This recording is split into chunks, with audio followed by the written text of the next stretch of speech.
हर इंसान के दिल में एक छोटी सी चिंगारी होती है, सच्चाई की, पर हर कोई उसे जलाए रख नहीं पाता। ये कहानी है एक ऐसी बच्ची की जिसने उस चिंगारी को बुझने नहीं दिया। भारत के एक छोटे से गांव मधुपुर में मिट्टी की खुशबू और सादगी बसती थी। वहीं रहती थी 12 साल की एक प्यारी सी लड़की, गौरी। गौरी गरीब थी, लेकिन दिल से बहुत सच्ची और ईमानदार। गौरी के पिता खेतों में मजदूरी करते और माँ सविता गांव में सिलाई का काम करती। गौरी हर रोज अपने पिता की मेहनत और माँ के संघर्ष को देखती थी। उसे हमेशा लगता कि वो कुछ बड़ा करेगी ताकि अपने माँ बाप की तकदीर बदल दे।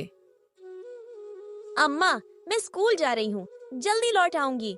आज मास्टर जी ने कहा है कि साफ सुथरे कपड़े पहनना, तो देखो मैंने अपने कपड़े धो भी लिया।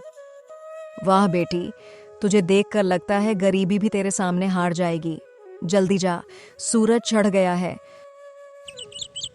एक दिन गौरी स्कूल से लौट रही थी, तभी रास्ते में उसे मिट्टी के पास एक पर्स दिखा।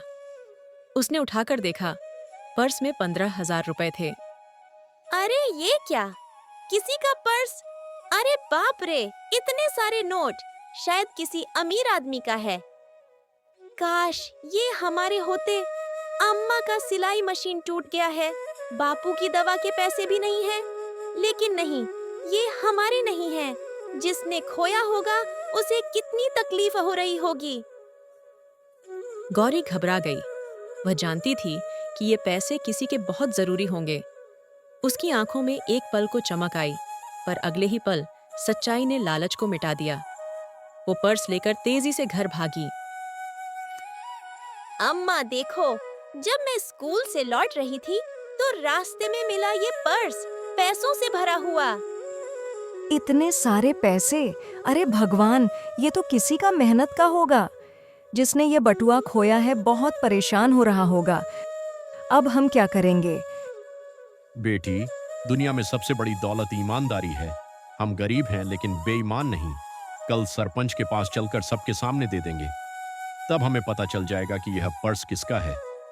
बिल्कुल बापू, मैं चाहती हूँ कि सब जाने, गरीब भी सच्चे हो सकते हैं।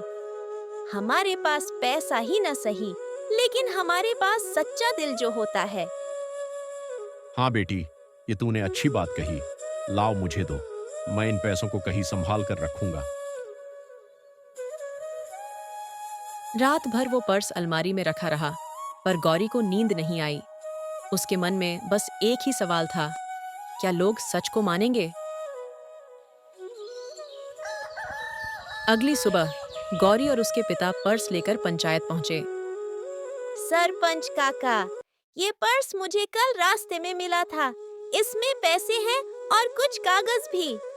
आप बताइए, इसका मालिक कौन है?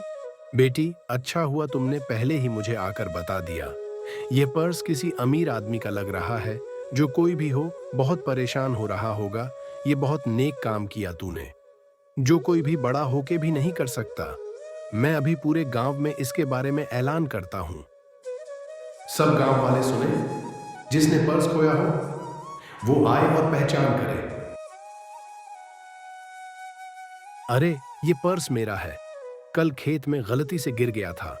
सारे पैसे मेरे बिजनेस के थे जो इसी में थे। हाँ, यही है। धनराज, भगवान ने तुझे गौरी जैसी बच्ची से तेरा जरूरी पर्स मिलवाया है, उसका तू शुक्र मना। मैं बहुत परेशान था कि यह पर्स कहीं खो गया है। गौरी, ये तुमने इतना बड़ा एहसान जो मुझ पर किया है ना, ये कोई मामूली काम नहीं है। ये हर कोई नहीं कर सकता। अगर तुम्हारी जगह कोई और होता तो यह सारे पैसे लेकर खुश होके भाग जाता। बेटी, तू गरीब है, रख ले ये 500 रुपए इनाम समझ के। नहीं काका, मैं गरीब जरूर हूँ, पर लालची नहीं। सच बोलना ही मेरा इनाम है। मेरे माँ बाप ने हमेशा मुझे सच बोलना ही सिखाया है। सब लोग गौरी की ईमानदारी की तारीफ करते हैं। उस दिन गांव की हवा में भी सच्चाई की खुशबू थी, मगर जिंदगी अभी उसे और परखेगी। दिन गुजरते गए, हरीराम की तबीयत बिगड़ने लगी। काम रुक गया, घर में रोटी तक की कमी थी। डॉक्टर ने कहा है कि दवा तुरंत शुरू करनी होगी, वरना हालत बिगड़ जाएगी। पर पैसे? हम इनके इलाज के लिए पैसे कहाँ से इकट्ठा कर पाएंगे? घर में एक वक्त की रोटी का चलना ही बहुत मुश्किल लग रहा है। माँ, आप चिंता मत कीजिए, भगवान सब ठीक कर देंगे। मुझे उन पर पूरा भरोसा है। अम्मा, उस दिन जो पैसे मिले थे, वो ले लेती तो आज ये दिन नहीं आता। बापू के इलाज के लिए वो पैसे शायद हमारे काम के। बेटी, अगर तूने उस दिन वो पैसा रख लिया भी होता ना, तो वो झूठ का पैसा कभी सुख नहीं देता। झूठ बोल के पैसे लेकर खर्च तो हम कर सकते थे, लेकिन उस दिन से हमें कभी सुकून नहीं मिलता और न ही हम कभी चैन से रह पाते। तूने जो किया वो सही किया। भगवान सब देख रहा है। अब हमें सिर्फ सब्र करना ही बेहतर है। हाँ माँ, भगवान के यहाँ देर है, लेकिन अंधेर नहीं। यह मैंने कहीं सुना था शायद। हाँ बेटी, ये तूने ठीक कहा। याद है उस दिन तुझे कैसे सरपंच काका ने कितनी प्रशंसा की तुम्हारे बारे में? सुनकर दिल को कितना सुकून मिला। हाँ, उस दिन मुझे काफी खुशी मिली थी। 3 दिन बाद स्कूल में ऐसे कंपटीशन होता है।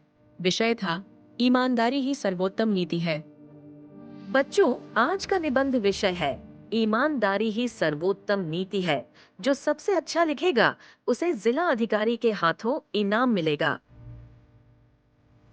गौरी सच्चे दिल से लिखती है अपनी कहानी।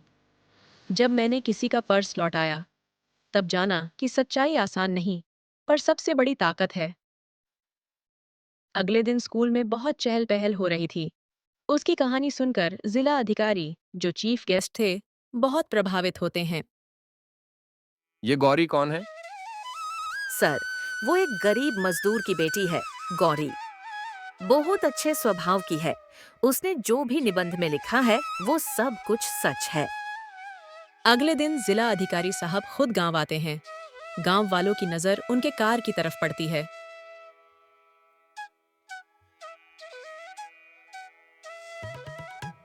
इस गांव की बेटी गौरी ने हम सबको सिखाया है कि ईमानदारी अब भी जिंदा है। बेटी, तूने बहुत नेक काम किया है पूरे सच्चे दिल से। भगवान तुम्हें ऐसे ही कामयाबियों से आगे बढ़ने की ताकत दे। सरकार इसकी पढ़ाई की पूरी जिम्मेदारी लेगी। इसके पिता के इलाज का भी इंतजाम किया जाएगा। आपका बहुत बहुत धन्यवाद सर, जो आपने हमारे लिए इतना बड़ा करने का सोचा।